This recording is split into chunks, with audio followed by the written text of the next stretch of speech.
Bonsoir tout le monde, Asilis revient depuis son petit bureau pour vous faire part de son impression à chaud juste après sa toute dernière lecture.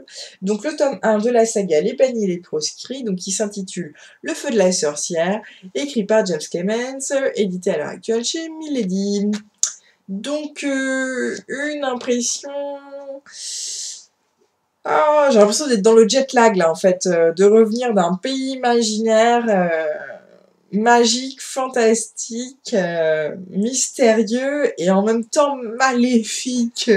Enfin voilà, où s'y joue autant de force de bien que de mal. C'était un voyage très prenant. Donc voilà, j'avais interrompu ma lecture pour honorer la sortie du tome 3 de Hunger Games.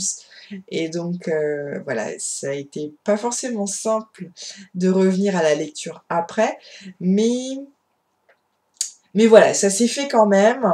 Et ce qui a été facilitant, ça a été le fait aussi que cette lecture, même si elle est fantasy, elle n'est pas du tout désagréable à lire.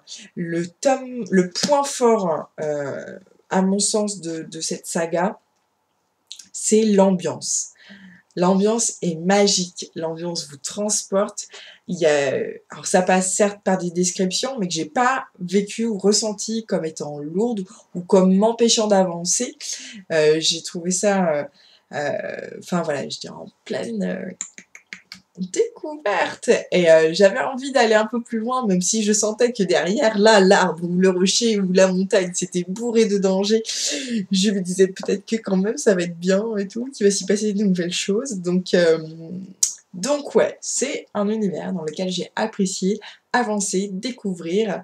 Donc aux côtés d'Elena, tout d'abord, c'est la jeune fille, enfin en tout cas j'imagine que c'est elle, donc qui est illustrée, et donc qui est notre fil rouge, qui jeune adolescente qui découvre en fait ça va devenir rouge. On a l'impression en plus que cette main rouge lui confère une magie et crée des événements qui ne sont...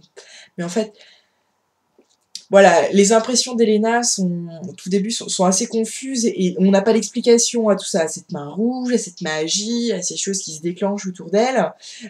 Tout ce qu'on sait, nous, c'est que paf, de suite, ce soir-là, le soir où sa main devient rouge, le soir où elle se sent bizarre et remplie de tout plein de nouvelles choses, il y a des personnes qui débarquent chez elle, dans sa famille, dans la ferme dans laquelle elle vit.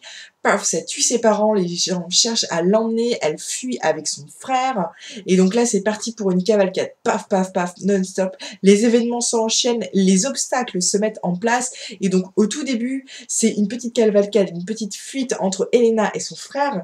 Et donc, c'est quelque chose qui va grossir, grossir, grossir, grossir. Et donc, un peu comme au tout début de la saga de l'anneau, du Seigneur des Anneaux, il y a une forme de communauté des anneaux qui va se faire, mais c'est pas encore tout à fait ça.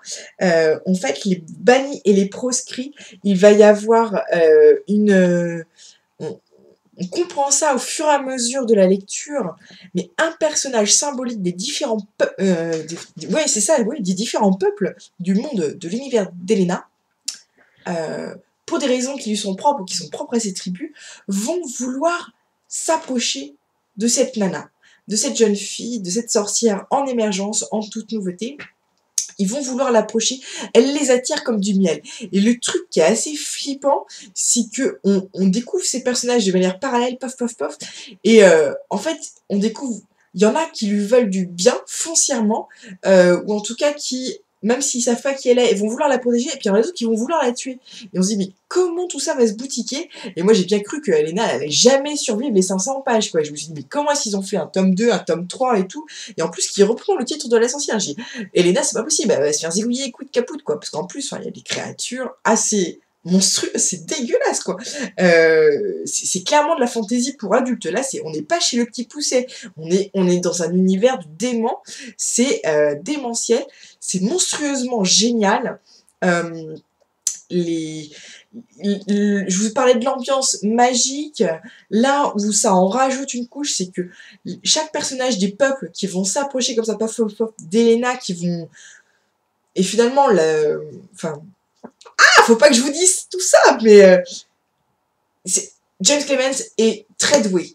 Il arrive à nous faire capter en quelques lignes et après en quelques pages les peuples qui habitent cet univers, leurs caractéristiques à la fois physiques, leur manière de communauté, leur code de langage, avec qui est-ce qu'ils s'entendent, avec qui est-ce qu'ils s'entendent pas, éventuellement les raisons de leur conflit, pourquoi est-ce que lui, il est parti de sa tribu natale, pourquoi est-ce que lui, il s'est échappé, pourquoi est-ce qu'il est tout seul là, pourquoi est-ce qu'il est en quête, pourquoi est-ce qu'il est en voyage, pourquoi est-ce qu'il est en mouvement, pourquoi est-ce qu'il va voir Elena, pourquoi est-ce qu'il va vers elle, qu'est-ce qui l'attire, qu'est-ce qui le pousse. Et donc, en quelques pages, pour chacun des personnages, on a tout ça. On a le personnage, on a sa psychologie, on a ses caractéristiques. J'ai pas eu l'impression de voir une forme de personnage fantasy déclinée dans différentes variétés. Hop, pof un ogre, pof un elfe, pof un cellule-rat, pof une fée, pof une nafaille.